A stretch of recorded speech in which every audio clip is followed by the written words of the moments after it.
我哋係 AICA 1014可持續發展及環境管理科目組嘅老師同埋同學，我係 Nicola Miss。咁我哋今日請咗兩位今年會畢業嘅同學仔咧，翻嚟分享下過往2年喺呢度學習嘅經歷嘅。咁我哋有 Mody 啦，有 Kelvin 喺度嘅。咁佢哋兩位咧都會今年畢業嘅。咁Kelvin 啊，我想問你畢咗業之後，你諗住讀書啊，抑或去做嘢㗎？我係諗住繼續升學嘅，咁我目前已經收到 PolyU 嘅環境與職業安全與健康呢一科嘅 offer 啦。我都係繼續升學啦，咁我都係我係收到香港城市大學工學士跟住環境科學及工程學嘅呢個 offer 啦。係。咁我想問下，知唔知其他同學嘅去向呢？咁其實我哋都有唔少同學係選擇去升學嘅，咁我知道有啲同學佢哋係收到科大嘅 offer 啦，係海洋科學理學士嘅 offer，有啲係收到中大嘅啦，咁係自然科學理學士嘅一啲 offer 啦，同埋仲有啲係收到 BU 嘅 offer 啦，比如話係環境科學專業嘅一啲 offer 嘅。咁 Mody，我想問你呢，讀我哋課程期間呢，你認為最實用嘅一啲嘅課程內容係邊一啲啊？我就認為咧係呢個環境監測及審核一個課程內容啦。咁佢又提供咗好豐富嘅外出實習嘅機會啦。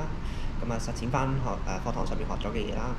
咁例如我哋會用呢個採音計咧去路邊去度呢個路噪啦。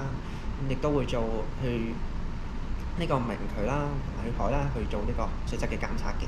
咁呢啲嘅經驗咧都會幫助到我哋去將來從事翻環境監察啦，或者環境顧問公司嘅工作嘅。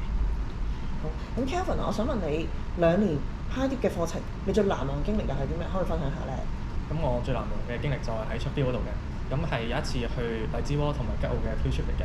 咁呢次 field trip 咧，我哋係去咗香港嘅東部同埋東北部啦，咁去咗荔枝窩啦、吉澳啦、印洲塘啦，同埋去咗黃竹角咀呢啲地方啦，睇一啲自然景觀同埋人文歷史嘅，比如話一啲鬼手環啊，或者客家歷史咁樣啦。咁係通常喺 field trip 裏面咧，我哋都有老師啊，或者有導遊啦，去講解一啲仔細一啲或者專業一啲嘅知識啦。咁所以今次 field trip 其實係真係令我真正係對香港嘅自然環境啦，同埋人文歷史係感興趣嘅。同埋喺 field trip 過程中啦，我亦都打好咗同同學同埋老師之間嘅關係。好。咁我想問下 Mody 啊，喺學習過程裏邊啊，2年學習過程裏邊啊，邊啲嘢對你嚟講係最大挑戰，同埋有最多嘅啟發㗎？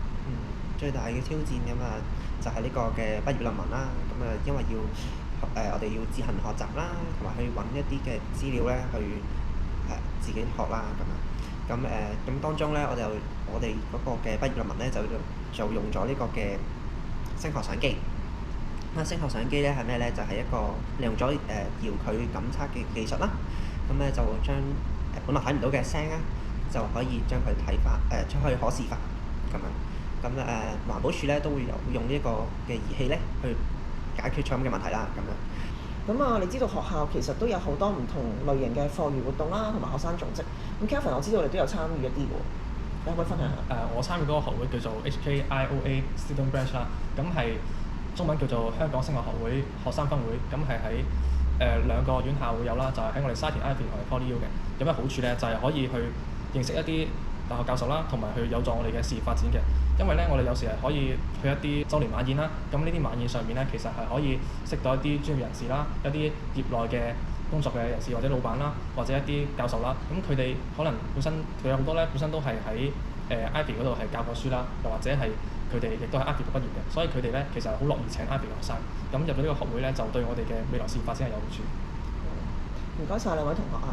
咁問咗你哋咁耐，你哋有冇啲嘢想問翻我嘅咧？其實係邊一類人咧就適合我哋呢個科目嘅。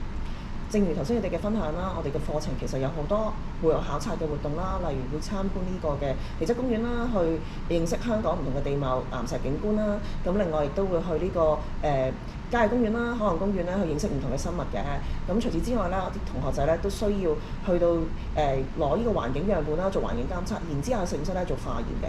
咁所以我哋呢個科目咧係適合一啲咧中意喺戶外工作啦、熱愛大自然同埋喜歡科學探索嘅同學去報讀嘅。